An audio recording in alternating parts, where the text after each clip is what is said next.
Hello, everyone, and thank you again for this episode 2 of this season. So, if you remember, last time we discussed about digital health, we discussed about AI, and I had the chance of having people that actually came from the R&D field and digital health field to help us tackle this digital and AI maturity conversation. This time, we wanted to tackle another topic, a topic that is also complicated because in industries like pharma, people realize that content is still king, and sales rep and marketing teams and scientific affairs team are still trying to push content out. So we're still a pushers type of companies.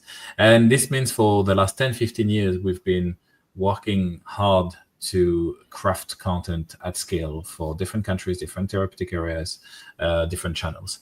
I wanted to be not alone talking on this. I wanted to bring you two views on this topic of digital content creation. And I wanted to bring someone from the industry, which I know for a few years already. She represents the pharma voice in a way, and she's been project managing this type of activities for a few years. And I wanted to have also someone from the tech side, someone who is on the solution side, someone who actually. Without further ado, thank you so much for being with us, Evelyn and Alex. Evelyn, if you might just want to step in and introduce yourself for the audience.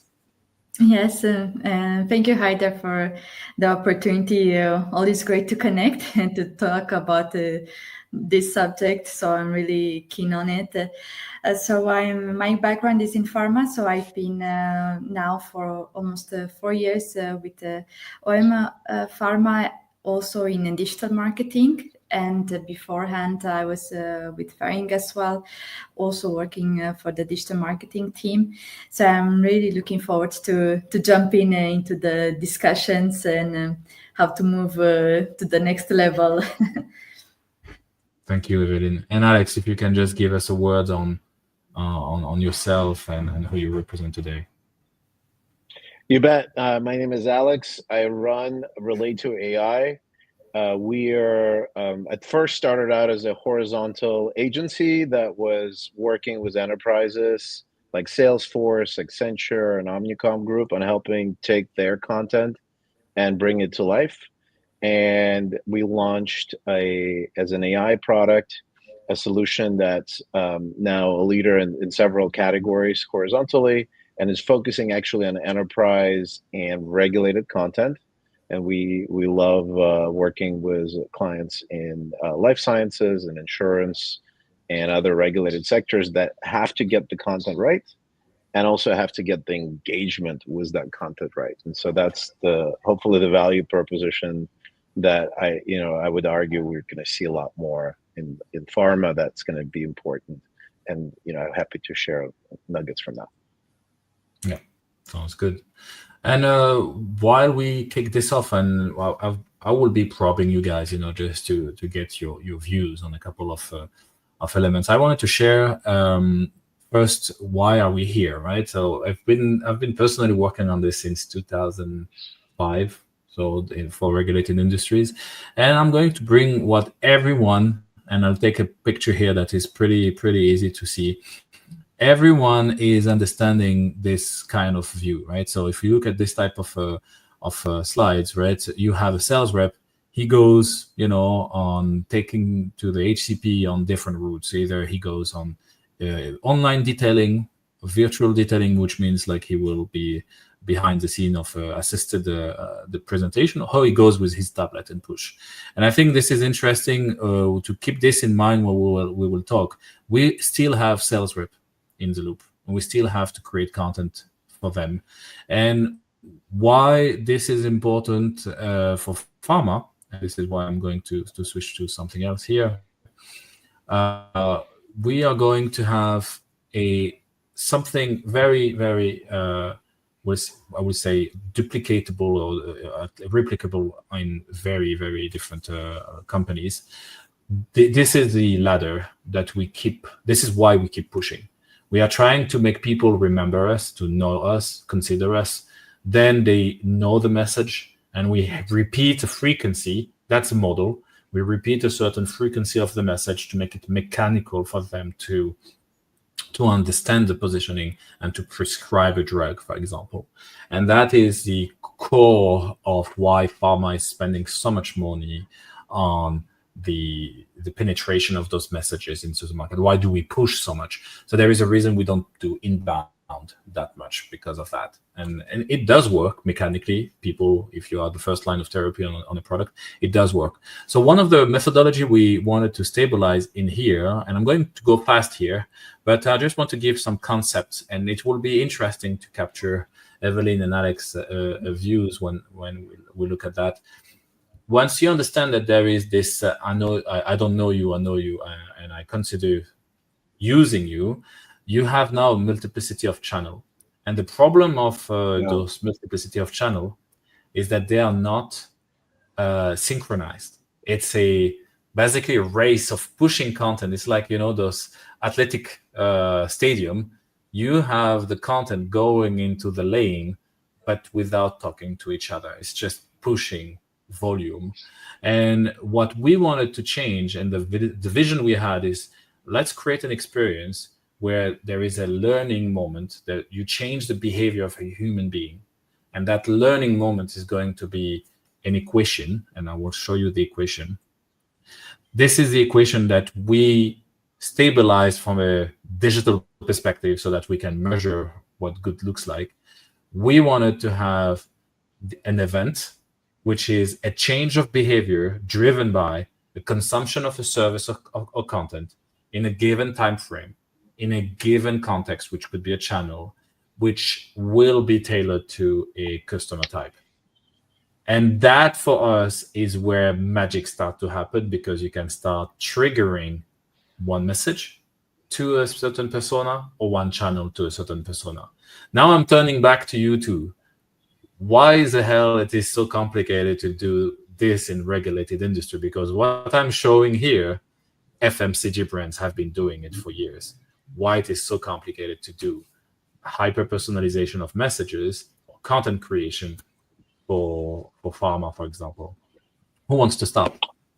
I wanted to, if you don't mind, there's one thing that's kind of popping up from our lanes in this, and I think it's implied in here, but I just want to highlight it because I think there's in my view, there's a difference between some sort of digested content or service and trust. I think that I think digestion is a prerequisite to some degree of trust.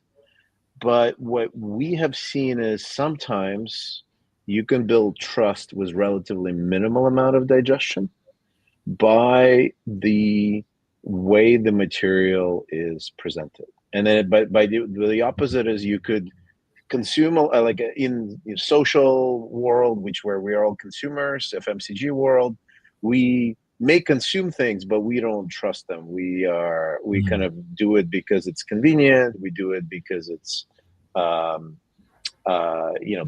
clickbaity, and we don't want to think too hard. And I think there's my really big aha is that you need to solve for both. How do you build trust through the fact that it's documented, through the fact that there is evidence presented, through the fact that it doesn't feel marketing-y too much, it feels scientific, but at the same time people still understand what it is, how to use it, all these things. So I'd say that in your learning moment, I would just say, I don't know if what's your take, Heider, but to me that's really a key distinction that we've seen that resonates in this industries versus others. And then the channel and all the other things is, we could come back to that, and I'll let maybe Evelyn connect on that first. But that's, to me, that's something that's really critical. Trust that I've seen people struggle with.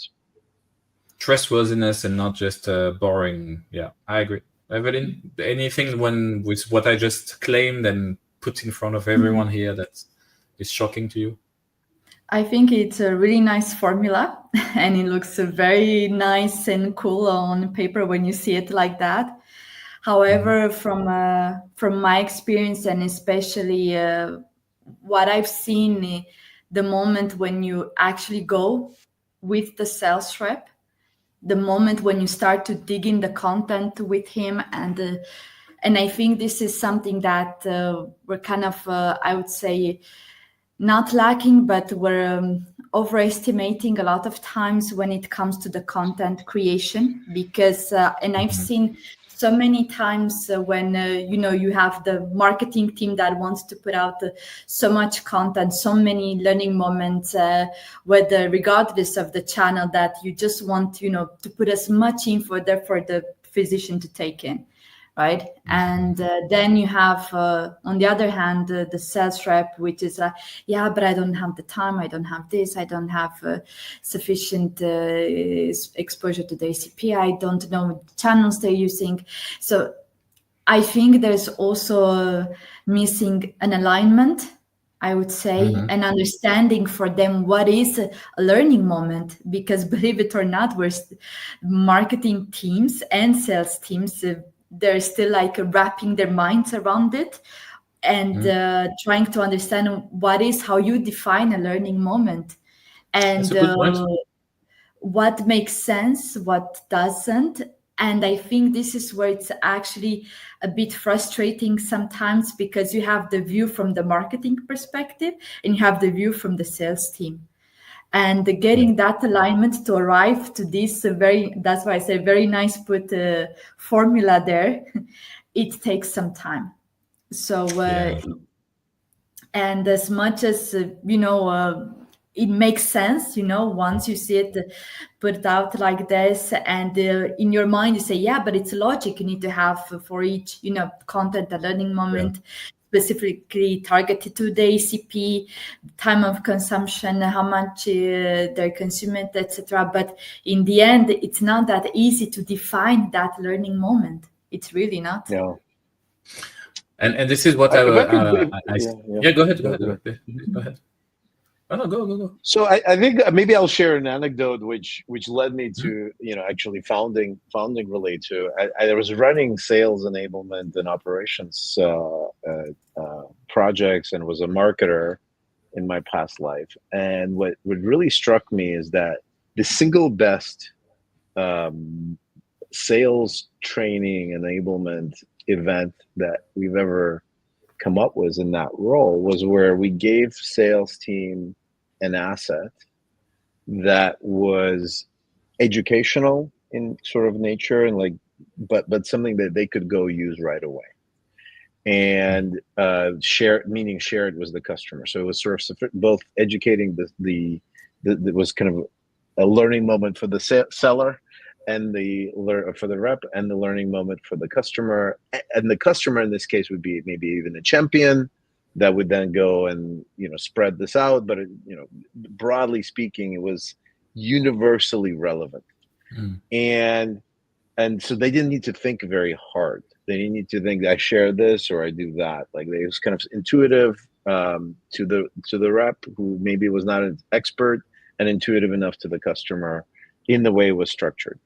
And I think that what we see is the foundation behind this is that there's complexity, because, hey, here's this training material, and then this is the material that you sent to the customer, and this is this other, and then like the reps who have a large portfolio, they're like their hair is on fire if they have a hair still left, and the or as in my case, it's migrating. So my view is that it's the more you could get, and I think you highlighted this somewhere, the more you could get atomic and like easy, repurposable, and sort of like it could expand as a harmonica a little bit if there's interest, but the essence is easy. Everybody gets it. It builds trust. And there's not like gazillion pieces of content for every channel, for every occasion, but there's some simplicity that you can introduce there. There's a lot of benefits. That's the story, like, because we essentially simplified the traditional training, which was, this is for the reps and this is for the customers. It sort of became one universal tool. And I think the more moments like that you could have, the more this model becomes sustainable. Yeah, I agree. I mean, to answer both of your remarks, we said to ourselves, what will be the golden KPI that any brand team from any pharma company or any regulated brands will agree. It's changing behavior. The activity between scientific affairs, sales, and marketing, those three departments are all working normally in sync to change the behavior of a population of HCPs or nurses, whatever, or pharmacists, in order to move them up a ladder. And that is done through the trustworthiness of content, for sure, but also the quality of the channel, and the context. There is a sense of contextualization. Some doctors will never actually consume a 15-minute video when you think they will actually need to be in the need. And I give the example of if you broke your shoes in vacation and you need shoes, you will be having a different behavior in your buying pattern than if you are at home thinking of buying the perfect shoes, right? You see, this is basically what I was trying to build up with this model. And basically, just to give you, maybe this is one of the sub KPI and sometimes what we call some business return on investment type of thing. This is what we see most of the time when it comes to content creation. Why do we do it? Increasing share of voice. That's true, right? Sometimes you need to be at the rendezvous points, and if we don't see you, means you don't exist. Reducing cost per touch point, right? Making sure digital will fill the gap between two sales calls. Increase customer satisfaction, like having answers that I didn't have and now I have them. I can act. Education, that's always something that comes first. And impact diagnosis or treatment pathway, really being in that value add for the patient in the horizon. So that is for me important. Any KPI I miss here when it comes to content creation and the complexity of content creation for regulated brands? Or I do you would think say even on platforms. Yeah. I think I know this would be the last thing on the minds, and I would say to even start with alignment first, because I've seen so many times so many changes of the content last minute because at some point medical had to be brought in, or there was another shift from a marketing, and I think that also created a lot, I would say, to adapt the content to align from the beginning, and also then with the tools, with the platforms that we're using. And I think also that now I would say in the mindset will be we have created, I know, this piece of content, we apply it on on across all platforms. It's either a website, an editor, an emailing, whatsoever, and you can't just copy paste the same thing to another, right? So I think that's also missing point, which a lot don't understand, how you adapt the content for each channel. Yes, so that's basically, it's a good point. So one of the framework we do recommend, and we did fine tune for the last 10 years, is this one. So by starting, we all call customer centricity is the golden goose, right? Patient centricity. But basically, starting with the desired outcome, my recommendation is always to identify clearly what do you do at the company side, like the senior leadership. What will they call good? For themselves as an activity, as an initiatives. Then what is the outcome desired by an action or change of behavior by the HCP? And then one that could be the patient towards the HCP, right? In the line, sometimes you have the patient in the loop, right? And then you define the best channel for the job. Yeah. So it could be that for some people, it will be the same. And it will be that a different, like social media could be maybe even better with the advocacy group here for changing the behavior. And then it comes to what types of content am I going to push? And that is where it comes to the adaptation. So should I do a video here?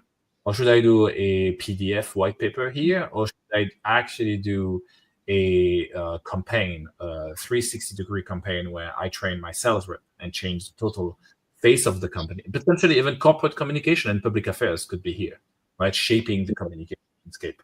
Yeah. So content means, So what I'm trying to say here, content is not just an e-detailer, or it's not just a paper in a waiting room. Content is an experience, and it's a story. And humans we like stories. And the problematic we have with HCPs is we have to tell a complicated story in 5 minutes, and that is where I believe the complexity comes from. It's a nanoseconds of messaging that we have to anchor that creates complexity. Any I would just if I would just go back to the previous slide for a second. I think it's implied in there, but I think it's really worth noting that one of the themes that's underneath all this is velocity on time to market, right? Because obviously, if there's only that much time on the patent, the clock is ticking. And so what we've seen in partnering was one of the largest pharma, for example, in their market access and RWE team communications. That was the driver. Like, hey, we can get it out. It moves. Yes, it's persuasive and easy maybe to understand to some degree, but just get it out to the right audiences faster than we go to markets faster in there and so on. And so that you could translate this for commercial teams in the same way. And I think too often, and I think it's it's implied in here, but it's too often people are afraid of thinking of content as the most efficient source of revenue. I think Heider, you're the exception to the rule in many ways, right, on this. But we would much rather be blunt. Like, content could be your best sales rep. Content could be your best marketing team if you get it right. And I think I think sometimes the people historically in the content and marketing universe that have been tasked with producing content do not think in revenue terms. They do think in like more marketing terms. And the more the ones that do, I think those are often the ones that move the needle. Because all of the marketing pieces really do contribute and say, like, I want to count to the share of revenue that I've really touched, right? And I think again it's implied in here, but I wish more teams really stated that goal, and then marketing and brand teams would be like getting that seat of the table that sometimes they beg for, but don't really get. Yep, I agree. And I think if I move on, let me just go to the connection here, right? Here, this is what basically, if you do this preparation work, the one that we just saw before with the outcomes and the orchestration of the messages, and you do the job properly, then you can have this type of tree. And people will call it, this is a simple sitemap. Actually, it's more than just a simple sitemap, because you are creating a sequence that you could automate based on the best action, to take. Like, imagine you have an objection at this level here, and you think that if this doctor is under 50, and the likelihood of him preferring a pre-recorded video of the sales rep instead of booking a call, maybe I will shoot that pre-recorded video of the sales rep on a page. That is basically prepared at that level, and that orchestration is a lot of preparation, a lot of anticipation, which means the type of content you will have to approve. And that's where the mistakes I see in too many brands. We are approving content per channel in a context of a tiny channel. So if you do the job like we recommended to do, you do a multi-channel story that is going to go to the channel. You approve it once with deviation of rules and acceptability. Like you say, okay, a tweet is going to be acceptable in those sentences or context, so that you don't have to do a e-detailer approval, and then you finished it, shipped it, and then you do an emailing approval, and then you do a website approval, and that is creating that nonsense from a time to market and from a experience. The recommendation here from a content creation was to say, reduce complexity, by having the right methodology from the get-go, the right vision from the content from the get-go, Yeah. and then platforms will follow to help you because you know That's super smart, super smart. And I think you could do it also from even like drive, knowing what these design outcomes that you're looking for, this channel outcomes. You basically could start design just like it's historically been. What you're saying is like approve once, share everywhere, right? And so like historically we have this word of like create once, share everywhere. I think this was the reason we love, as an outsider, maybe not, compared to you and Evelyn, to the pharma and life sciences industry. This is why we love it, because people, hey, I have an approved PDF, but like I need to turn it in an e-detailer that's really like engaging. Well, good. Imagine we could do it automatically. Imagine we could, share that socially without making it look horrible because it has built-in distribution. Great. Imagine I could still download the PDF and print it out for that 50-year-old HCP professional that wants to read it, when there's less noise because they're a reader personality, right? And then imagine there's a video inside there. So for the on the first page that does the 20-second overview for the person who has only 20 seconds to get interested. So that is like, I think if that's my description thing. And when we saw this was our platform, we were like, wow, I want to have more customers like that have this challenge, because this was really very, very particular challenge to the industry. And I think that's one of the reasons why maybe other sectors have innovated, but in different areas. And I think this is an area where it's really economically essential for the pharma and life sciences organizations to be truly excellent, is they need to figure out this puzzle. And I think the way you've set it up is really very clever. I mean, it's also thanks to customers, right? We've not invented it, I remember doing this back in the day with Novo Nordisk, who were very fantastic teams, in the way they were thinking about content, and more even recently, Edward Life Sciences, another type of teams, where they were like adding to that type of reducing complexity, optimizing. There is another piece now. It's once we said this, and Evelyn, I think you went through this methodology, for your brands and for your colleagues. It does create two negative effects. First negative effect is for brand leads. It's getting them to go down to the operational route way more than before. So if you remember the job of a brand lead 10 years ago, they could stay at the strategic level and they can basically think, here's my message architecture, please do an e-detailer, right? And basically it's a channel play. Right now, we are basically saying to a brand lead, you need to become a digital savvy marketeer. And that means a lot of data, a lot of quantity, a lot of operational. And they say, oh, but you're asking me to spend 10 times more efforts on something that was done by my agency before. Why should I do this? So a lot of the disconnect we see and a lot of the unspoken truth is that while senior leadership will dream to have the marketeer doing, a type of a startup job, like putting into a room with IT, with scientific affairs and so on, and basically saying, oh, what types of slide do you want tomorrow? I can just update it myself with the tool, right? That's not happening. Basically, we are still, for many brands, into like, oh, I'm in kind of my tower of strategy, which is important. And whenever I need to do a channel, I will ship it and give it to an agency and they will somehow do it. Now, what happens if you have 6 channels, 7 channels, and you are the one taking, the heat when it is not synchronized? That is, for me, the heart of the conversation. It's a culture problem more than it's an organizational and cultural problem more than a content orchestration or creation model, right?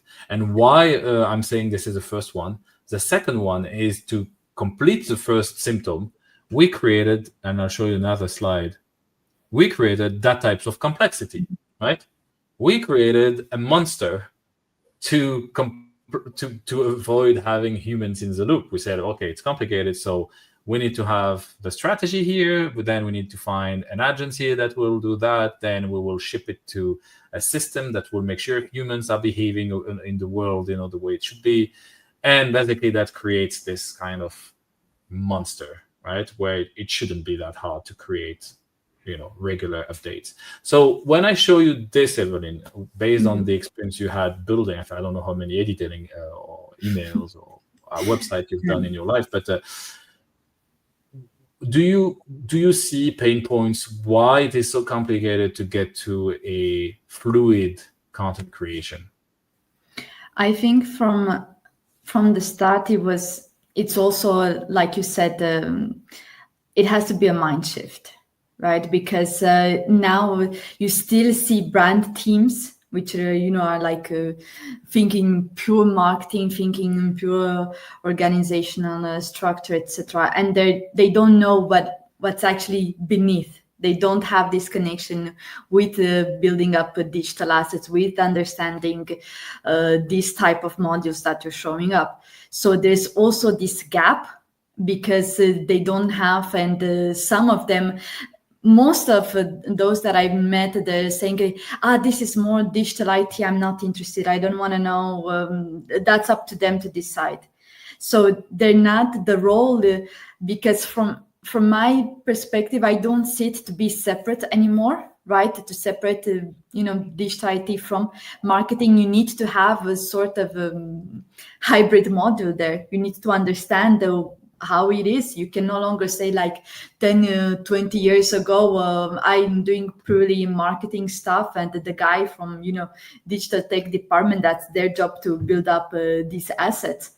So I think there's also this this gap that it's still need. If you look now at the marketing teams, there is still a lot of things that they're not understanding, that they don't know, they don't want to be part of.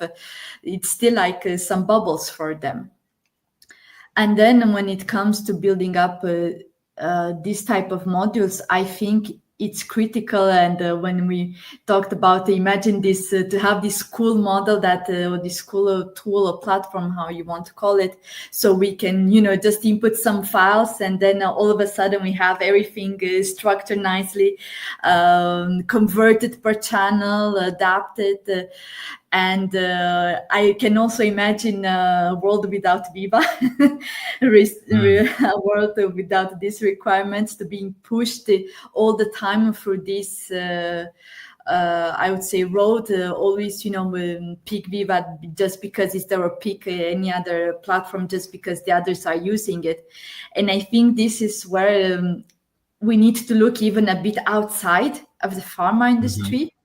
And because that's where we see the potential, right? So, and that's where we see all of these things that we don't know, we're too afraid to use, or whatever the reason, we don't understand. And I think the teams nowadays really need to be somehow mixed together. From to a marketer needs to have also a bit of the digital, bit of IT perspective. You can no longer just push it away.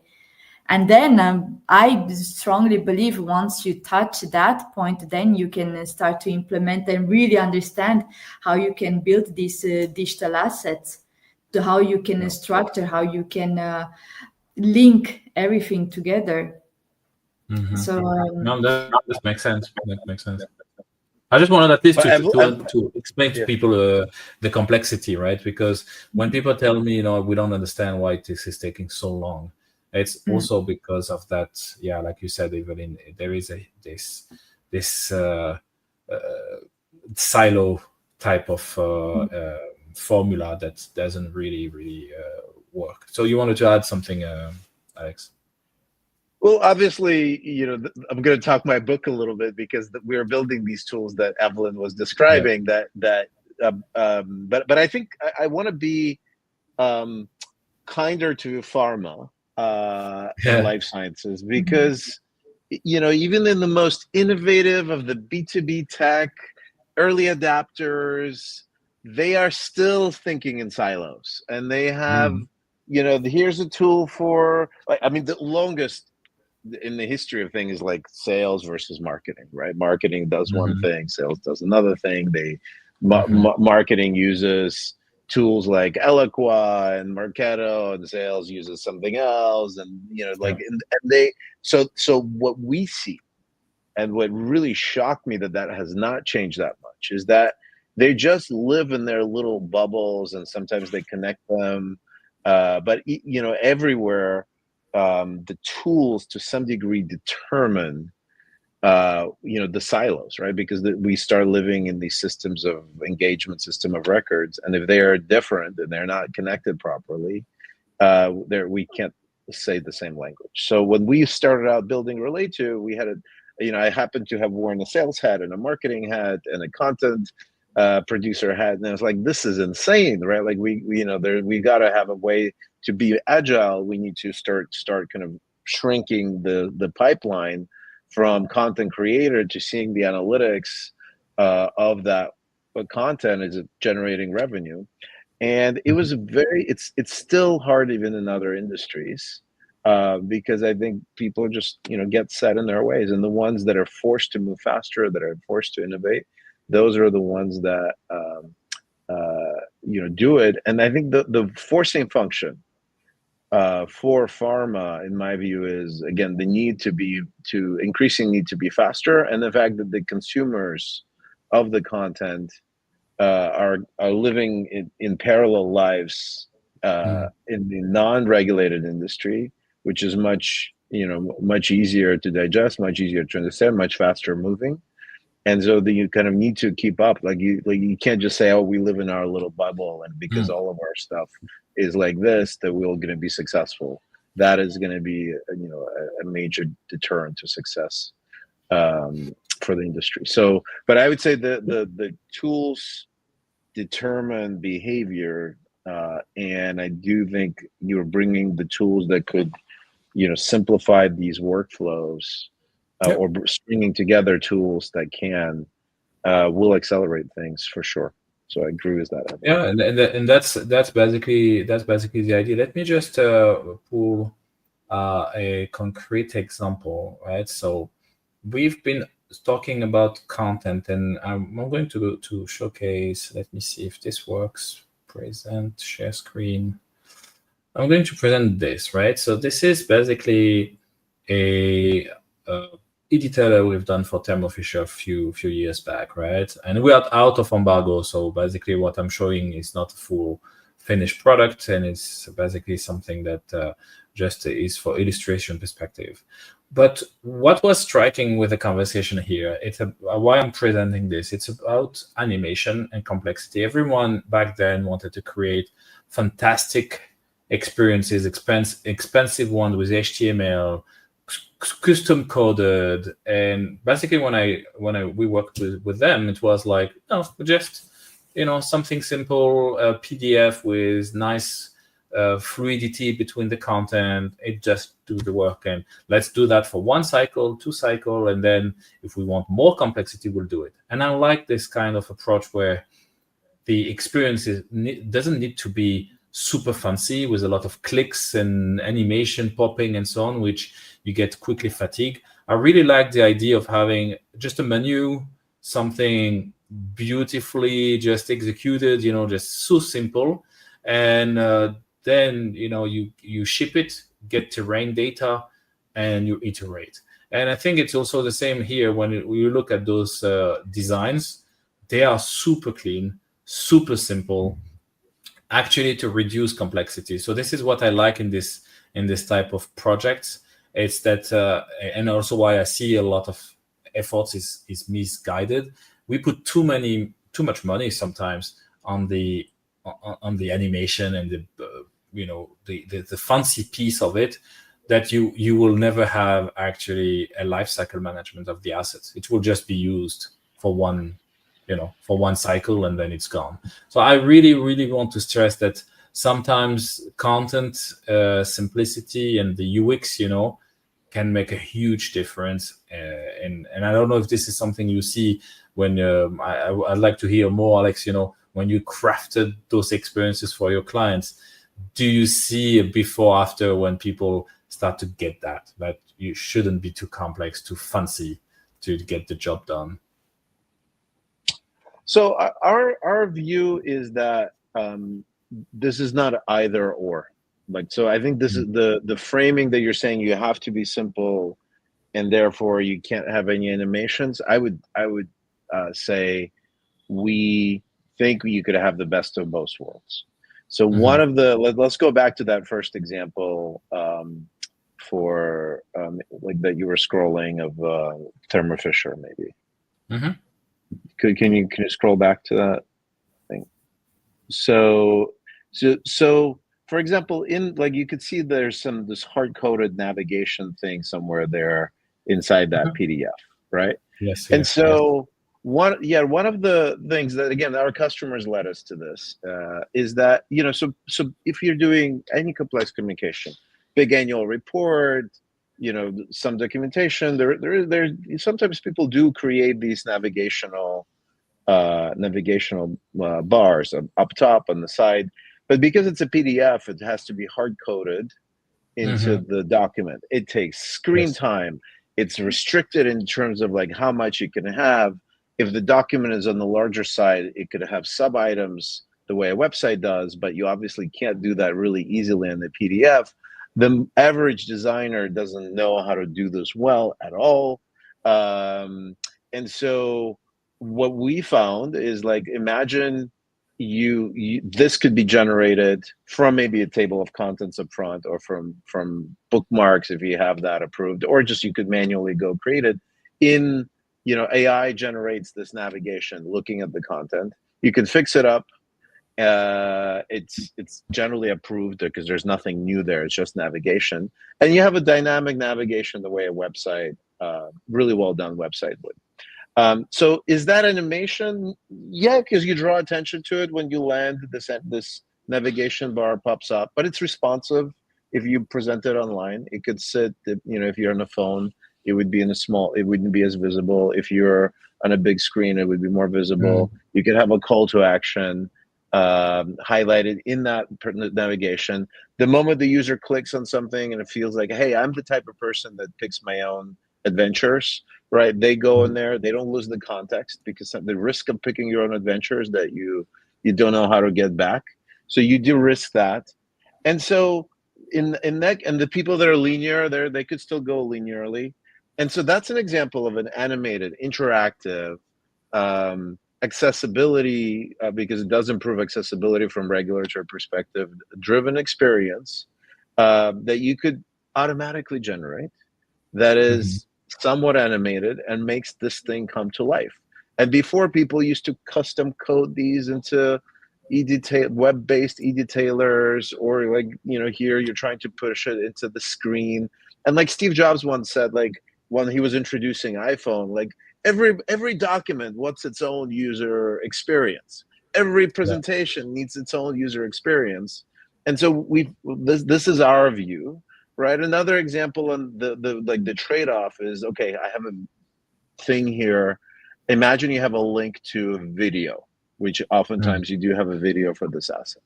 Yes, true. And that video is stored on YouTube or on Vimeo, right? Or something like that. And so you click on that, or let's say it's even confidential, even bigger issue. But let's say you click on that video, and what happens in the PDF? Evelyn, what would happen if you clicked on a video in the PDF? Either it freezes, or you name it, it won't open, you won't automatic play. Something like that, or like there will be like, oh, you're gonna leave the PDF now. Be warned. Oh my God, you're gonna leave the PDF. You'll have let's say you leave, right? It takes you to it takes you, and then it opens up a new tab, right, outside of this PDF, right? Like, you're looking at a screen. Many people look at it inside their desktop app. So you're leaving the document. Well, either way, you're leaving the space. And like, let's hope that a video is amazing because you're leaving the space, right? But you look at it, and let's say it's a YouTube. Guess what else is going to happen? Like, I'm going to be bombarded with all things that have zero to do with your brand. Most likely, like, make you angry about something that you've seen in political sphere happening, you know, just a little bit ago in your life. And and then you just get distracted. You have 500 tabs open, or have to find where this document was. You're gone, right? And so this is but the opportunity could be like, you design a PDF with a clickable link, right? And then you could either overlay a video on top of it, or it just plays automatically because you've designed the thumbnail here. And so that's an example of like, it's simple. And then you could have an immersive experience of that video, where it kind of augments various learning styles, because again, some people are visual and some people are readers.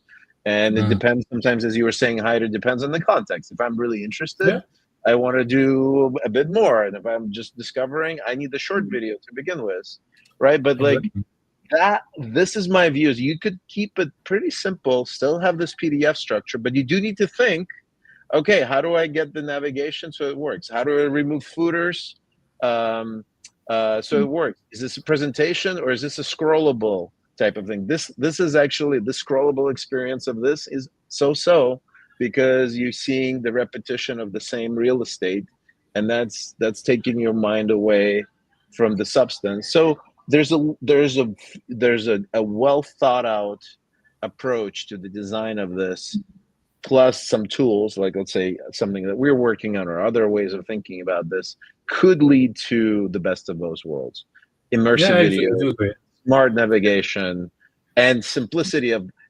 pre-approved PDF that you only have to do MLR once on, versus worry about every asset having its own approvals. And I think this is the point I want to make, with this. I mean, obviously, why we wanted to have this call is also because it's an opportunity for people who are struggling either on the methodology from content planning, like the strategy of basically planning each channel, the orchestration, the sequences per user, and so on, and actually the platforms that can be the enablers. And what I was pleased, when we prepared this call, I was, when I bring something to my peers, it's not because I wanted to brag or to promote. It's because I really feel we are removing a pain point, and it brings value. And in this particular one, when I was looking at the madness sometimes of the closed loop marketing modules that needed to be, and I know this is enterprise class solution. People from IT will maybe laugh at what I will say. They will say, yeah, but of course, this is nothing new. This is enterprise, and of course it's complicated. Of course it's CapEx heavy. But from a business perspective, I would argue that in 2025, it shouldn't be so complicated to just pitch 15 slides to a doctor. That's not true. With the tools we have and the technology we have, no, that world is gone. That you're a dinosaur if you think like this. So what I liked is, the revolution with CMS page builders. I don't know if you remember, when people had custom post types that were super cold, and you had to put like your creative message in a form type of content system. You cannot picture yourself, right, as a user, right? And suddenly you had those landing page builder, very easy content management system, where as a marketeer you have no code, low code platforms where you can just say, hold on a second, I'll come back to it. I have a better idea. I benchmarked it and I can just do it, right? Because it's there. That was the promise of such platforms like e-detailing, that the agility could be made back into the commercial operation teams. But we created so much complexity that it went back to external expertise and agencies to deliver. So we lost that feedback loop. What I like with what you guys bring, from a startup perspective, and because you're faster and you're removed from the golden cups of the industry, then you can basically say, hey, actually, we are not blocked by this. Let's just do it. Oh, you want to be connected to Salesforce? Yeah, well, let's be, we'll build the API, we'll be on the App Exchange, and that's it. You see what I mean? That removed pressure created for you an experience that I really feel that if people are struggling, both from the methodology and from the delivery, they should actually now wake up and reconsider that there is other tools available, other ways of creating content available that are super, super streamlined. And you can literally have an e-detailing in 30 seconds.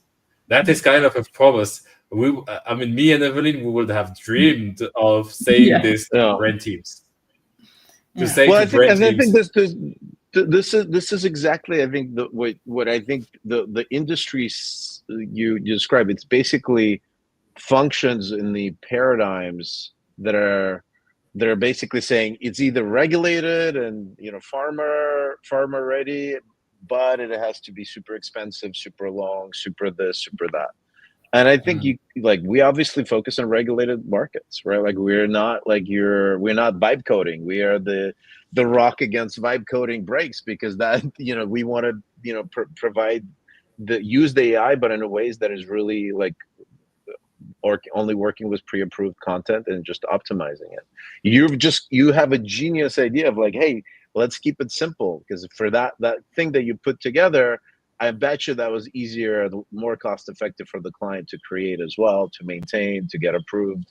And now you bring up the third piece, which is like, can we make it more impactful and bridge the engagement gap, and we could actually monitor that, not just talk about closed loop marketing, like, oh my God, we invented closed loop marketing, how genius we are. No, like the point of closed loop marketing is to make the stuff better, and respond based on the like how shitty the engagement is with the content that you're doing, so you could adapt on the fly, not just say, oh, we got closed loop marketing and we keep doing the same thing over and over and over, slamming our head against the wall to delivering mediocre outcomes. So the concept of closed loop marketing is great, but this innovation engine that you're bringing in, I think is a fantastic. It's what the industry needs to, given all the pressures that are going to be coming. I think status quo is thanks to our American president, is not going to be acceptable anymore. And so I think somebody needs a shakeup,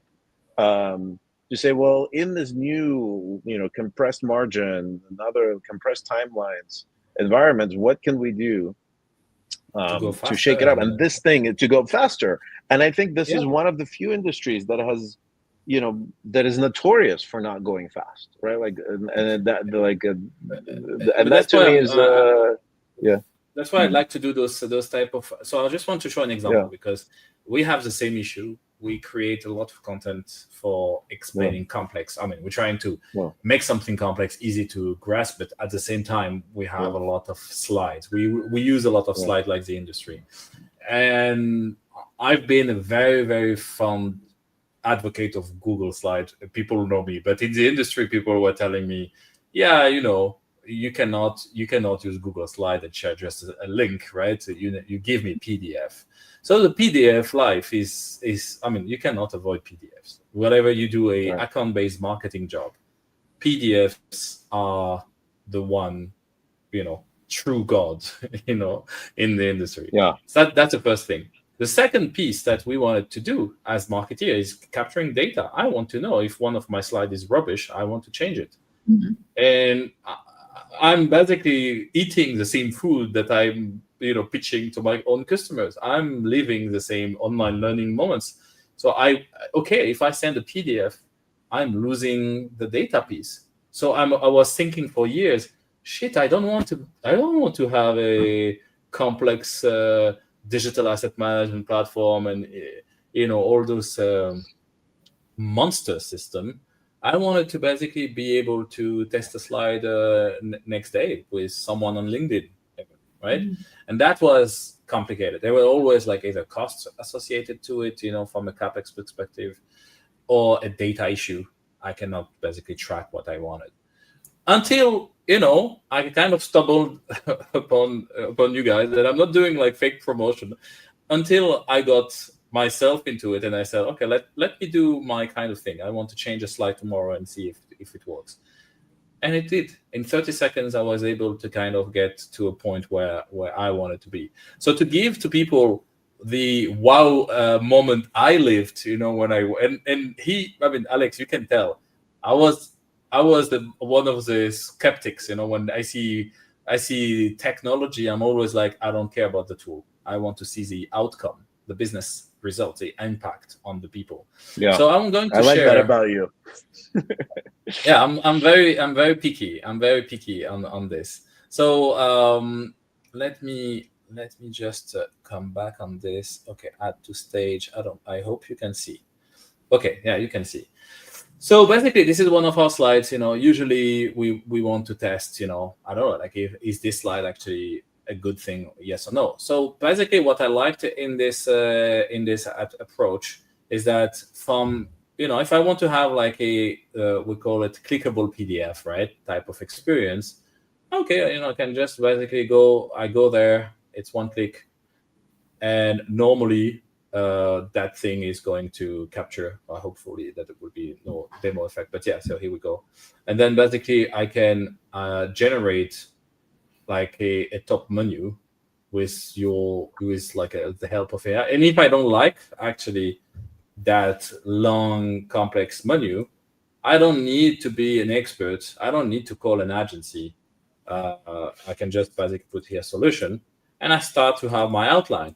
Imagine the time I'm gaining as a business leader who understand exactly what needs to be done. I don't have to do it, thousands of briefs and so on. And that's the first cool thing about it. And then imagine I give this to my creative team or design team, and I tell them, I want this to be on visual guidelines. I really want this to be adapted with, our design, right? And then I say, okay, like my designer will likely come to here and just start to, I don't know, just I'm doing some fake shit here, but you get the stuff, right? It's going to be super easy to just know how to get to a point where you can appropriate yourself of that. And then if you want to share with someone or embed it into a website, you just get the embed code, or you get basically the share link. I was a little bit puzzled. Some of the first reaction I got is, what happens if I don't have internet and I have like some video into it? Imagine here, I want to embed on this. I want to add a video, right? I want to add a YouTube video because I'm basically talking about it, right? So let me see if I can basically just add a video. And imagine I want to add this video, and basically the doctor can, or the client in front can step into it. I was like, okay, but what happens if we don't have internet? And then I said, like you sound like a dinosaur. Who doesn't have internet in 2025? Either you're in a hospital, you'll have Wi-Fi, or you have 5G. So there is no more like, oh, it needs to work without the internet type of thing. You're going to have internet wherever you go. So I just liked the freedom, and I'm not saying this like lightly. I like the freedom of saying it's a game changer for me in terms of the online learning moments, because then if we see that this slide here doesn't work, we can basically just remove it. And if basically that slide doesn't work, we can basically just remove it. So that's kind of is where I liked technology startups that are really free from the complexity of the industry, and that they try to come into the industry to basically liberate the bad energy. It's like you remove the voodoo things that we were eating for the last 20 years by breathing something new. Does that make sense, Evelyn? Because I know you're not familiar with that kind of, but you've been familiar with the old ways. Do you see those startups basically? Yeah. No, I mean, it would be really a game changer, let's say, in terms of the content creation, in terms of the agility, in terms to time to market. So it would really, be, it will solve a lot of headaches, I would say, instead of passing all the time through the agency to build the HTML where you can just, simply just drag and drop the content. Like you've just shown there. So indeed, then of course there are I would say questions like that you might expect rising, such as how do you connect with the CRM? How do you bring in the data? How do you bring out the reports? Things like that. And then of course, this would be so much easier, right? That's why I'm also pushing all the time whenever it comes to the platforms we're using and how we build up the content, that it's not just a simple HTML zip file to upload. That it should be something that would make the team very autonomous, that we can do the changes ourselves. And I think that saves also not just from cost wise, but also from time saving. And this I can tell from my perspective, especially when you're working in a local team and you need to release quite fast the assets there, and you don't need to wait 2-3 weeks to test again, to re-upload the slides, to check on the sandbox, to check on the prod environment. So it's so much time saving. And I think this is where we should try to look for solutions to not overcomplicate ourselves anymore, to step away from how things were done before. And it's funny when you mentioned this type of platforms, because I've been testing some for PDFs. There are certain platforms now like to create interactive PDFs, not at this level that you've shown, but also like somehow to integrate like a video in it, to integrate a survey, an online form. So it's starting to pick up. And I think this is something I'm trying to show also to the team, like there is things out there. Yes, we need to test, we need to try them out, but there is a way to move forward to it. This is, for me, it's not so much about the platform, no offense, right, Alex, but it's more about the adaptability, the adoption and scalability of the tactic, right? If you're saying content needs to be interoperable, distributable, like I didn't finish my e-detailer with a sales rep, and I send an email thanking the doctor, immediately it goes to slide 5 on a platform because the CRM knows which one it is. That kind of synchronization is where we should put the time, right? Looking at the data and adapting the sequence, rather than thinking, I need to build an HTML page for this, right? And that's where the shift of the budget should happen, more on what has the most value, which is the text, right? That is the text and the sequencing and the frequency of that reach. So that's so when you hear someone like me talk about some of the innovation you guys are trying to bring, what's coming next? Because I'm glad, right, that we start to have less of a regulated industry type of stack and the cool boys type of stack. I think that there is kind of like a shift. We start to have the same type of tactics, and it's a pleasure to see. And for people who don't know, we do work also with non-pharma clients, so that's why I'm kind of happy to see the shift coming to the industry. But what's next? In your roadmap, you're a tech startup. You're obviously free from the political BS that all those big firms have. What should we buckle for, Alex, on the future of your craft?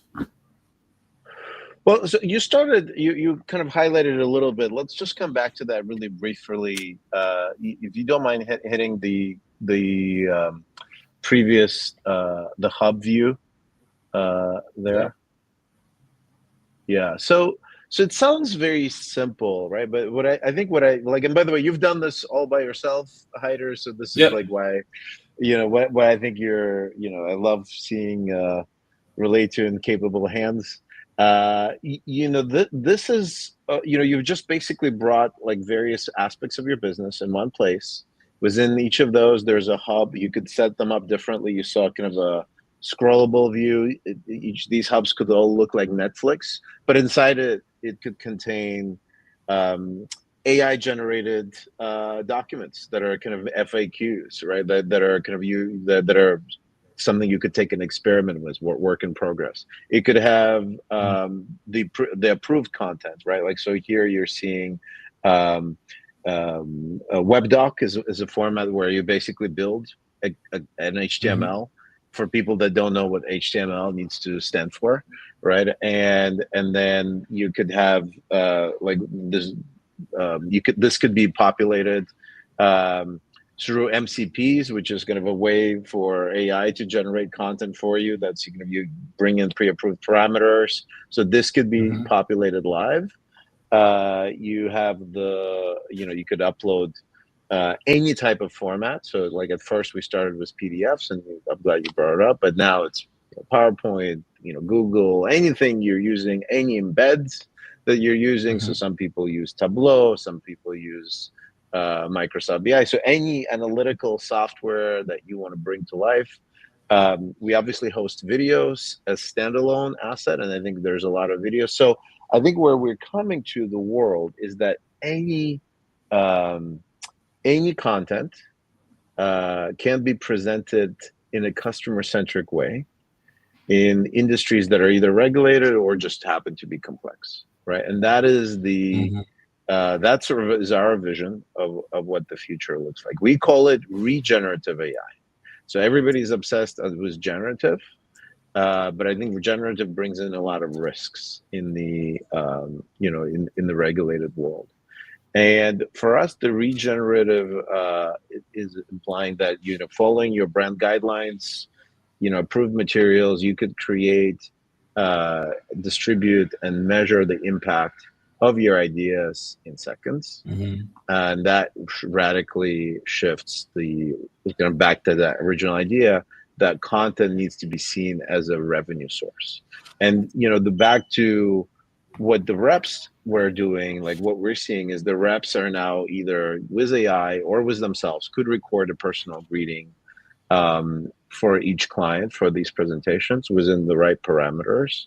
And so that kind of allows you to digitize this and increase the number of touch points that a single, for example, rep could do, or if you have a CEO of the organization or a leader of a particular area, they could personalize any of these approved assets with their own messaging. And so the combination of these hubs is one core area. So I think because no longer do you need a silo of single e-detailer, right? Like I think that world, people need to continue.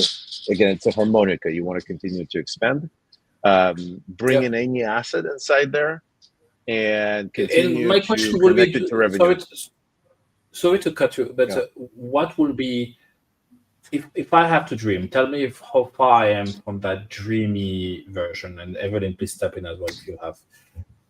What if I upload a brand plan, right? I upload a brand plan. I'm a marketeer. I don't want to have 20 meetings to talk about my brand plan. I just want to upload my brand plan so that there is an AI that understands the type of story I want to talk about. I can upload some of the scientific affairs material, like publication reports, symposium reports, and so on. And I want to have my ready to train, ready to push material so that I can feed my channel. Will that be too far from a reality, or do you think that we are stepping into that, just give me what you have, like a RAG system, just give me what you have, and we'll basically mash up 50% of the job or 70% of the job. You see what I mean? I would say my personal take is in the regulated industries, the bar is higher.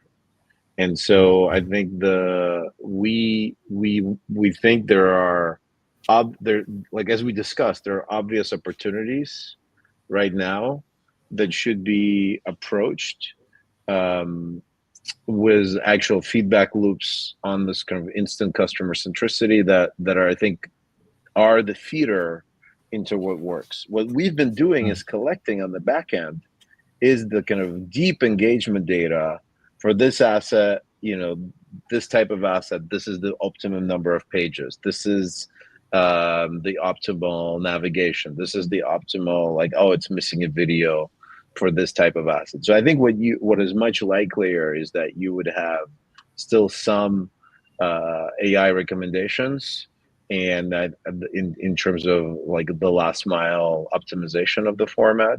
But I think as far as we're concerned, we don't want to become replacing the medical scientists. We just want to make the information available to them, and we want the brand application to be, one click push, and we want to be driving mass personalization, so that, back to kind of that earlier discussion, you could get the right format in a click for the right audience at the right point in time. We think those are still, safer place than getting into generating content from scratch for particular fields. For that, there's MCP plays, but those need to be really, really thought out in our view. So that's our approach. I think it's slightly contrarian to the generative AI horizontal market and the consumer market, but that's precisely why we're focusing on the regulated and enterprise industry. The challenge there is going to be, you cannot go wrong with this content, and it still needs to engage, and you need to scale it, right? Like, so I think if you like, the you cannot go wrong part requires a different approach than what you're hearing in the buzz world of perplexities and open AIs, right? And again, you could use those tools, but you just need to apply them with the guardrails if you cannot go wrong. I see. Yeah, makes sense. Evelyn, any word for ending? We are approaching at the end of the of that talk. We spent 30 minutes more, so it seems that this is something that sparks conversation. But yeah, some conclusion maybe from your side. Yeah, I think we're approaching like quite fast. I think tools are already available to do most of this, content build up.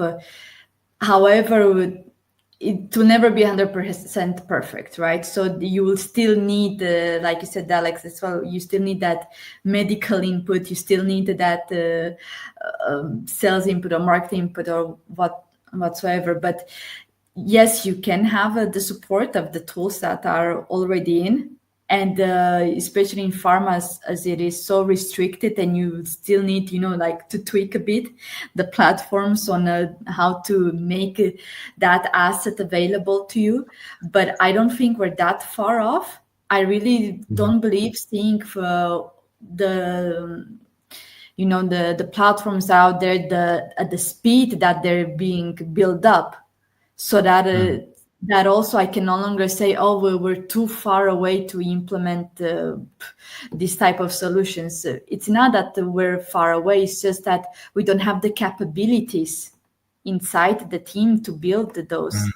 And that's why we would rely, always on the outside vendors to help us with that, and to help us guide us on which platforms and tools to implement and how to drive the creation of these assets. But you will still need our input.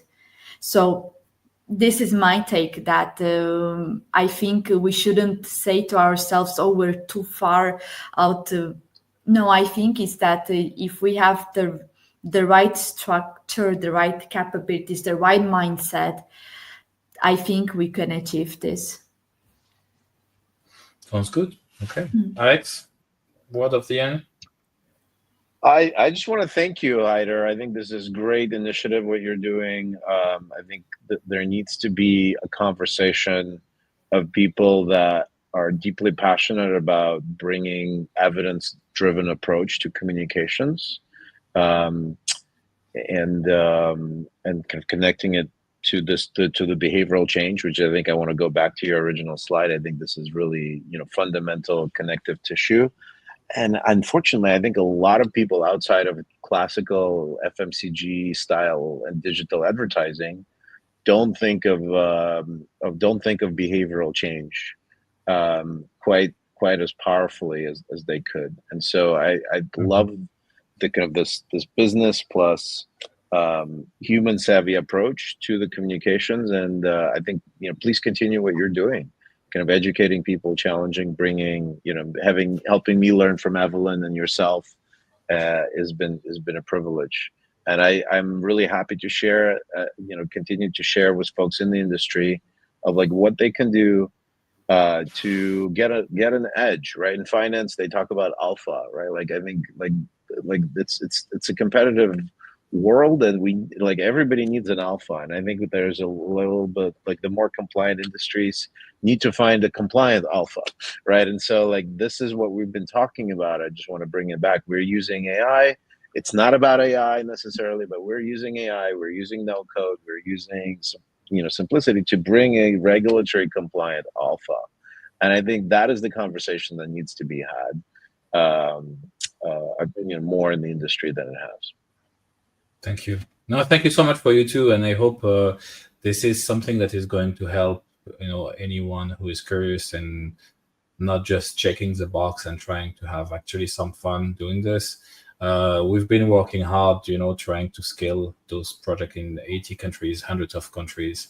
And it's always a pleasure to find, something that helps along the way to support a vision or a strategy. And I'm not saying this lightly. So yeah, so I would say reach out to Evelyn or reach out to Alex if you want to talk to them more about the expertise on this. Feel free to reach out to us if this is something that you feel is worth starting a conversation. We'll be continuing this series with bringing maybe 2-3 people, depending on the situation on one topic. I'm actually listening to your topics, that you want us to tackle. So if there is something, the next one might be flirting around data and analytics. There is something in the air about this. A lot of people are asking, what do we do with Power BI? Power BI is rubbish. How can we create a sexy version of Power BI? So there is kind of, the word of insights generation. I don't want to read a report type of thing, right? I want just to have the insights and how AI can help into this. So that might be the next third video of that series. Thank you so much for your time, you two, and to the next episode. See you soon. Yeah. Bye. Thanks.